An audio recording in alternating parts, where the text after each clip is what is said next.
Good evening. আজকের মুভির ছেলেটি তার বইয়ের বান্ধবীর সাথে জোর করে ইন্টিমেট হয়, তারপরে ওই বান্ধবী প্রেগনেন্ট হয়ে যায়। কিন্তু পরে যখন ওই ছেলেটার ওয়াইফ এই ঘটনা জানতে পারে তখন কি হয়, আর ছেলেটা কি শেষ পর্যন্ত এই বাচ্চা মেনে নেবে, সেটা জানতে হলে দেখতে হবে সম্পূর্ণ এক্সপ্লেইন। আর আপনারা লং এক্সপ্লেইন দেখেন না বলে আপনাদের জন্য খুবই ছোট করে একটা এক্সপ্লেইন বানিয়েছি, যেন তবুও আপনারা পুরো সিনেমার মজা নিতে পারেন। মুভির শুরুতে ইজা নামে একটা মেয়েকে দেখি, যে অনলাইনে কিছু একটা অর্ডার করেছিল, তাই ডেলিভারি ম্যান সেটা নিয়ে বাইরে অপেক্ষা করছিল। তারপর ইজা অর্ডার রিসিভ করতে গেটের কাছে আসে। ডেলিভারি ম্যান বলে অর্ডারের সাথে একটা ছবি তুলতে হবে। তখন ইজা বলে এটা করা কি খুব জরুরি? তখন ডেলিভারি ম্যান বলে হ্যাঁ, এটা ইম্পর্টেন্ট, এটা করতেই হবে। এরপর ডেলিভারি ম্যান ইজাকে পার্সেল দিয়ে চলে যায়। এরপর সিন চেঞ্জ হলে আমরা ইজাকে গোসল করতে দেখি। তখন সে নিজের প্রেগনেন্সি চেক করে, আর ইজা দেখে সে এখনো প্রেগনেন্ট হয়নি। এটা দেখে ইজা অনেক কষ্ট পায়, কারণ ইজা ও তার হাজবেন্ড রোল্যান্ডের বিয়ে 7 বছর হয়ে গেছে, কিন্তু আজও তাদের কোনো বাচ্চা হয়নি। রাতে ইজা তার হাজবেন্ড রোল্যান্ডকে কল করে এবং বাসায় আসতে এত লেট কেন হচ্ছে সেটা জিজ্ঞেস করে। তখন রোল্যান্ড বলে আজকে কিছু এক্সট্রা কাজ রয়েছে। তারপরে ইজা রোল্যান্ডকে বলে তোমার জন্য আজকে একটা গিফট রয়েছে, তাড়াতাড়ি বাসায় আসো, এটা বলে ফোন রেখে দেয়। এর কিছুক্ষণ পর আমরা দেখি রোল্যান্ড এখন বাসায় চলে এসেছে, আর ইজার জন্য একটা গিফটও নিয়ে এসেছে। গিফট দেখে ইজা অনেক খুশি হয়ে যায়। তারপরে ইজাও রোল্যান্ডকে একটা ঘড়ি গিফট করে। গিফট পেয়ে রোল্যান্ডও অনেক খুশি হয়। তারপর আমরা দেখি তারা দুজনে ডক্টর আর পেশেন্টের ক্যারেক্টারে মজা করছে, এবং পরে তারা দুজনে ইন্টিমেট হয়ে অনেক এনজয় করে। পরের দিন আমরা দেখি ইজা তার এক বান্ধবীর সাথে রেস্টুরেন্টে দেখা করতে গেছে। এরপর ইজা তার ফ্রেন্ডের লাইফ সম্পর্কে জানতে চায়, আর তার বান্ধবী জানায় যে তাদের খুব ভালো চলছে, আর তাদের এখন একটা বাচ্চাও রয়েছে এবং তারা অনেক খুশি। এরপর ওই ফ্রেন্ড ইজাকে জিজ্ঞেস করে ইজার বাচ্চা আছে কিনা। ইজা বলে এখনো হয়নি, তবে অনেক ট্রাই করতেছি। তখন ইজার ফ্রেন্ড বলে তোমার ডক্টর দেখানো উচিত। ইজা বলে তারা ডক্টর দেখিয়েছে, কিন্তু এখনো কোনো ভালো রেজাল্ট আসেনি। ফ্রেন্ড বলে হয়ে যাবে, চিন্তা করো না, তোমরা ট্রাই করতে থাকো। পরের সিনে আমরা রেকোয় নামে একটা সুন্দরী হট গার্লকে দেখি। আমরা দেখি যে ওই সুন্দরী রমণী ফটোশুটের কাজ করে। আসলে রেকোয় ইজার খুব ভালো বন্ধু, আর এখন সে ইজাকে কল করছে। এরপরে ইজা কল রিসিভ করলে তারা দুজনে অনেকক্ষণ ধরে গল্প করে। এরপর রেকোয়েল ইজাকে জানায় আমি খুব তাড়াতাড়ি তোমাদের শহরে আসছি, আমার ওখানে কিছু কাজ রয়েছে, আমি কি তোমাদের বাড়িতে কিছুদিন থাকতে পারবো? তখন ইজা বলে কেন নয়, চলে আসো, আমরা একসাথেই থাকবো, অনেক মজা হবে। ইজার কথা শুনে রেকোয়েল অনেক খুশি হয়। এরপর তারা ফোন রেখে দেয়, আর কিছুক্ষণ পর আমরা দেখি ইজার এখন বমি হচ্ছে, তাই সে আবারও নিজের প্রেগনেন্সি চেক করে। তারপর দেখে যে সে এখন প্রেগনেন্ট হয়ে গেছে। এটা দেখার পর ইজা অনেক বেশি খুশি হয়। রাতে আমরা দেখি যে ইজা রোল্যান্ডকে তার প্রেগনেন্ট হওয়ার খবরটা জানায়। তখন রোল্যান্ড খুব বেশি খুশি হয় আর ইজাকে আদর করতে থাকে। পরে তারা ইন্টিমেটও হয়।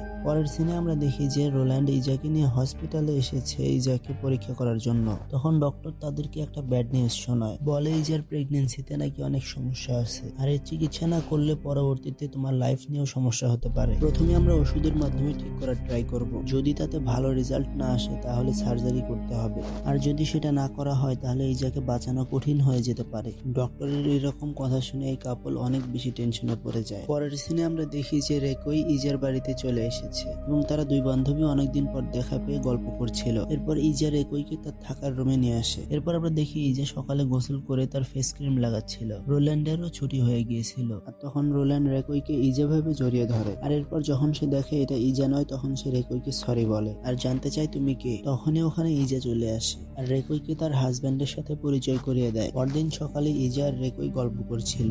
তখন ইজার মন খুব খারাপ ছিল, সেটা দেখে রেকোই তাকে তার মন খারাপের কারণ জানতে চায়। তবে ইজা তার অসুস্থের কথা না বলে এড়িয়ে যায় আর বলে তেমন কিছুই না। তখন রেকোই ইজাকে বলে সৃষ্টিকর্তা আমাদের একটাই লাইফ দিয়েছে, আর আমাদের মন খারাপ না করে এই লাইফটাকে উপভোগ করা উচিত। পরের সিনে আমরা রেকোইকে ঘরের ক্লিনিং এর কাজ করতে দেখি। তখন ইজা দেখে বলে তুমি সব কাজ কেন করছো, তুমি তো এই বাড়ির অতিথি। রেকোই বলে আমি তো এখানে থাকার জন্য এসেছি, একটু কাজ করলে কোনো প্রবলেম নেই। তখন ভুল করে রেকোই ইজার গায়ের উপর পড়ে যায়। তারপর তারা দুজন অনেক মজা করে। পরদিন ইজা ও রেকোই কথা বলছিল। তখন রেকোই ইজাকে বলে আমি তোমার জন্য একটা ড্রেস এনেছি, তুমি সেটা পরে দেখো, তারপরে আমি তোমার ছবি তুলে দেব। এরপর আমরা ওদের দুজনকে ছবি তুলতে দেখি, আর এরপর ফটোশুট করতে করতে তারা দুজনে অনেক এনজয় করে। এরপর রাতে তিনজনকে একসাথে ডিনার করতে দেখি। তখন রোল্যান্ড ইজাকে বলে তোমাকে তো আজকে অনেক খুশি খুশি লাগছে। তখন রেগুল বলে আজকে আমরা অনেক ফটোশুট করেছি, এই জন্যই ইজা অনেক খুশি আজকে। আর ইজাকে খুশি দেখে রোল্যান্ডেরও ভালো লাগে। পরদিন সকালে রেকুল কোথাও যাচ্ছিল। তখন ইজা রেকুলকে জিজ্ঞেস করে তুমি কোথায় যাচ্ছ?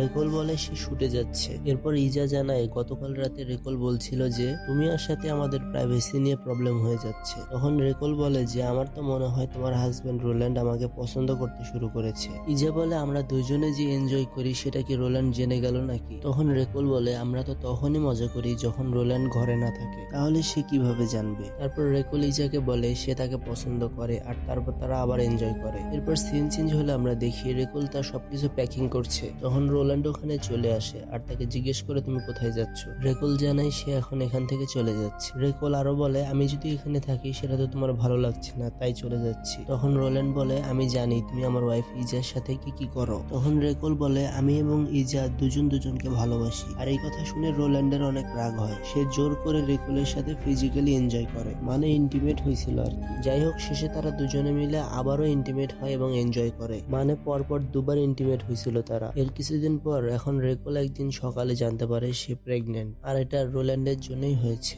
তখন রেকল মন খারাপ করে বসেছিল। ইজা তাকে এই অবস্থায় দেখে ফেলে আর জিজ্ঞেস করে কি হয়েছে। তারপর রেকল নিজের প্রেগনেন্সির ব্যাপারে ইজাকে জানায়। তখন ইজা জানতে চায় বাচ্চার বাবাকে, কিন্তু রেকল সেটা বলতে চাইছিল না। তখনই ওখানে রোল্যান্ড চলে আসে। সে অফিসে যাচ্ছিল। তখন ইজা তাকে রেকলের প্রেগনেন্সির ব্যাপারে জানায় আর রোল্যান্ডও জিজ্ঞেস করে বাচ্চার বাবাকে। ইজা বলে সেটা রেকল বলছে না। তখন রেকল বলে এমন কেউ হবে যার সাথে আমি ইন্টিমেট হওয়ার জন্য প্রস্তুত ছিলাম না। তার মুখে হঠাৎ এই কথা শুনে রোল্যান্ড কিছুটা শক খায়। পরের সিনে আমরা দেখি যে রেকল এবং রোল্যান্ড দুজনে কথা বলছিল। রোল্যান্ড জিজ্ঞেস করে এই বাচ্চা কার? রেকল বলে এই বাচ্চা তোমারই। রোল্যান্ড বলে তুমি এসব ইজাকে কেন বলছো না? রেকল বলে না, আমি এসব ইজাকে বলে কষ্ট দিতে পারবো না। তখন আমরা দেখি যে ওদের দুজনের কথা ইজা লুকিয়ে শুনে ফেলেছে, আর ওদের এই কথা শুনে ইজা অনেক শক্ট হয়ে যায়। এরপরে ইজা ওদের সামনে চলে আসে আর রেকলের উপর অনেক রেগে যায়, এমনকি তার গায়েও হাত তোলে, মানে তাকে মারতে শুরু করে এবং শেষে তাকে এখান থেকে চলে যেতে বলে। পরের সিনে আমরা দেখি যে একটা রেস্টুরেন্টে